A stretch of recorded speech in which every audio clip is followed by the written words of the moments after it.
ചിലരോടുള്ള വിശ്വാസം നഷ്ടപ്പെട്ടു കഴിഞ്ഞാൽ പിന്നെ അവർ എത്ര ആത്മാർത്ഥത കാണിച്ചാലും അവരെ മനസ്സിലാക്കാൻ മനസ്സ് സമ്മതിക്കില്ല.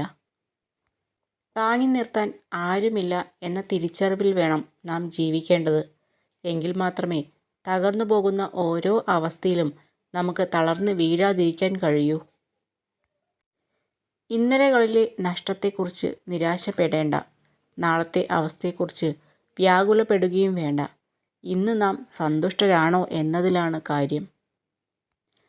അവനവൻ്റെ കാര്യ ലാഭത്തിനു വേണ്ടി മാത്രം നമ്മളുമായി അടുപ്പം കാണിക്കുന്നവരെ തിരിച്ചറിയാൻ കഴിഞ്ഞില്ലെങ്കിൽ അതൊരു പരാജയം തന്നെയാണ്.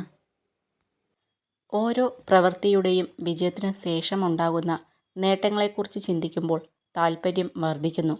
എത്രത്തോളം നമ്മളിൽ താൽപ്പര്യമുണ്ടോ അത്രത്തോളം മികച്ച വിജയവും നേടാനാകും.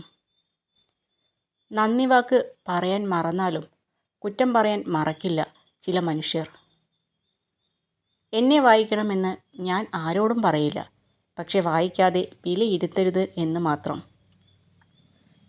ഏതൊരു അവസ്ഥയോടും പൊരുത്തപ്പെടാൻ മനസ്സിനെ പാകപ്പെടുത്തിയാൽ പിന്നെ ഈ ലോകത്ത് മറ്റൊരാൾക്കും നമ്മുടെ സന്തോഷത്തെ തകർത്തെറിയാനാവില്ല. എത്ര തന്നെ പ്രതികൂലമായ സാഹചര്യത്തെയും അനുകൂലമാക്കാൻ നമ്മുടെ മനസ്സിന് കഴിയും. ഏതൊരു വ്യക്തിയുടെയും വിജയ പരാജയങ്ങളെ നിയന്ത്രിക്കുന്നത് അവയോടുള്ള നമ്മുടെ സമീപനമാണ്. കരയാം, നമ്മുടെ സങ്കടങ്ങൾ തീരുവാൻ വേണ്ടി മാത്രം. ചിരിക്കാം, നമുക്ക് സന്തോഷം ഉണ്ടാകുമ്പോൾ മാത്രം. എന്നാൽ ഒരിക്കലും മറ്റുള്ളവരെ സങ്കടപ്പെടുത്തുകയോ അവരുടെ വീഴ്ചയിൽ സന്തോഷിക്കുകയോ ചെയ്യരുത്. അവകാശം പറയാൻ കഴിയാത്ത ആത്മബന്ധങ്ങളെ നമ്മൾ ഒരുപാട് ചേർത്ത് പിടിക്കും, മനസ്സിൽ അവർക്കുള്ള സ്ഥാനം ആർക്കും കൊടുക്കാതെ. പക്ഷേ എവിടെയൊക്കെയോ എപ്പോഴൊക്കെയോ അവർ നമുക്ക് ആരുമല്ലാതെയാകും. സമാധാനം കടന്നു വരുന്നത് നമ്മുടെ സ്വന്തം ഉള്ളിൽ നിന്നാണ്. നമ്മുടെ ഉള്ളിൽ നിന്നല്ലാതെ പുറത്ത് എവിടെ അന്വേഷിച്ച് നടന്നാലും അത് ലഭിക്കില്ല. ലോകം എത്ര മാറിയാലും നമുക്ക് സന്തോഷമായിരിക്കാൻ കഴിയില്ല. എന്നാൽ നമ്മുടെ കാഴ്ചപ്പാട് മാറുന്ന ദിവസം ജീവിതം സന്തോഷകരമാകും. വാക്കുകൾക്ക് മുള്ളിനേക്കാൾ മൂർച്ചയുണ്ട്. മുള്ളുകൊണ്ട് ഉണ്ടാകുന്ന മുറിവ് ദിവസങ്ങൾക്കുള്ളിൽ ഉണങ്ങുന്നു.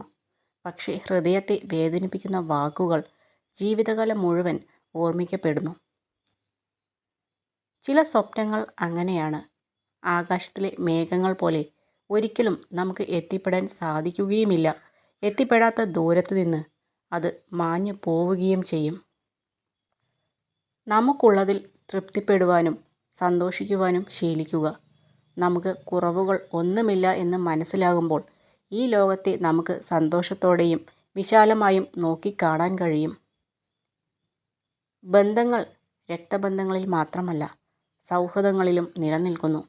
ഏതൊരു ബന്ധങ്ങളുടെയും നിലനിൽപ്പ് സംഭാഷണത്തിൽ തന്നെയാണ്. എവിടെ സംഭാഷണം കുറയുന്നുവോ അവിടെ ബന്ധങ്ങളിൽ അകൽച്ച അനുഭവപ്പെടുന്നു.